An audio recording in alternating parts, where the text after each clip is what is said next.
आज से कुछ साल पीछे चलिए। कल्पना कीजिए कि आप राशन वाली किसी दुकान पर हैं। चाहे तो आप कुछ भी कल्पना कर सकते हैं, पर हमारा एग्जाम्पल राशन वाली दुकान से ही है।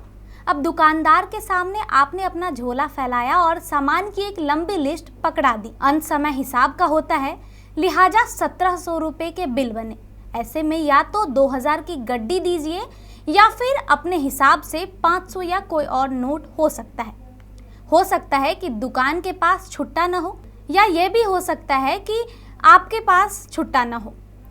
ऐसे में आप और दुकानदार दोनों परेशान होंगे। हम में से अधिकतर लोगों ने इस द्वंद्व को झेला है, लेकिन अब जब कुछ सालों बाद खुद को आप 2023-24 में देखेंगे तो इंडिया के 100 में से 95 दुकान पर एक QR कोड दिखाई देगा।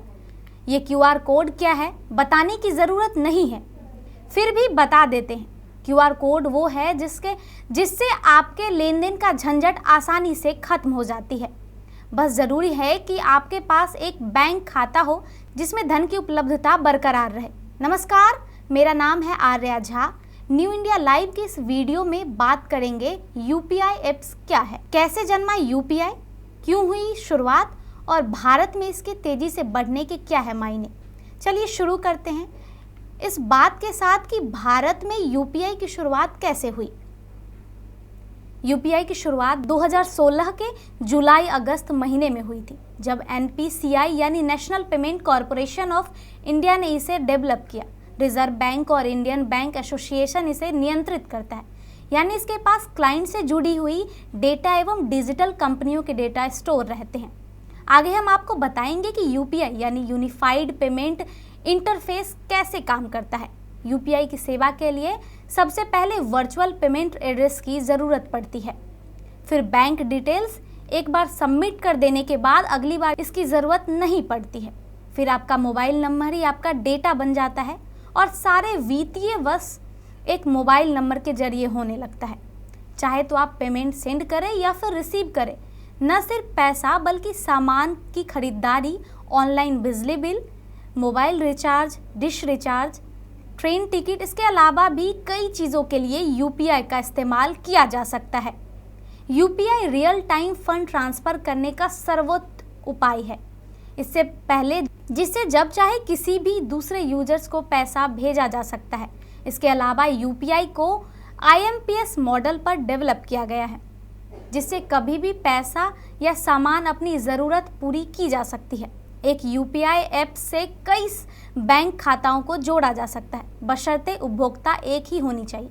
UPI के लिए बैंक अकाउंट, पैन कार्ड, आधार कार्ड के अलावा एक स्मार्टफोन होना जरूरी है, जो इन ऐप्स को आपके फ़ोन में स्टोर रख सके।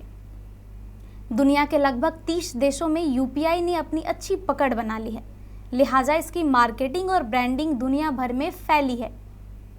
फिलहाल Singapore, Bhutan, Australia, Canada, Oman, Qatar, Nepal, UK की लगभग आधी आबादी UPI का इस्तेमाल करती है। वहीं पूरे विश्व में सबसे अधिक UPI यूज़ करने वालों की संख्या भारत में है। अमेरिका जैसे संपन्न देश का नाम इस लिस्ट में इसलिए नहीं है क्योंकि अमेरिका में लॉबिंग कानूनी है और वो अक्सर ऐसी किसी भी प्रथा के खिलाफ लॉबी करते हैं जो उनके राजस्व को प्रभावित कर सकती है। वर्ष 2022 के एक डेटा के मुताबिक लगभग 600 करोड़ का ट्रांजैक्शन भारतवासियों ने सिर्फ UPI के जरिए किया था।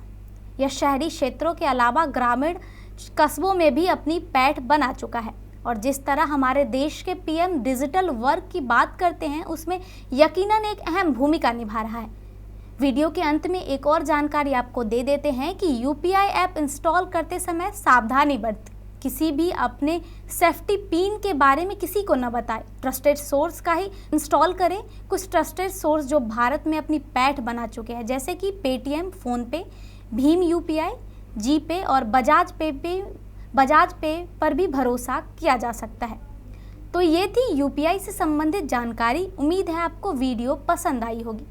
ऐसे ही ज्ञानात्मक और रोचक जानकारियों के लिए देखते रहिए आपका अपना चैनल न्यू इंडिया लाइव।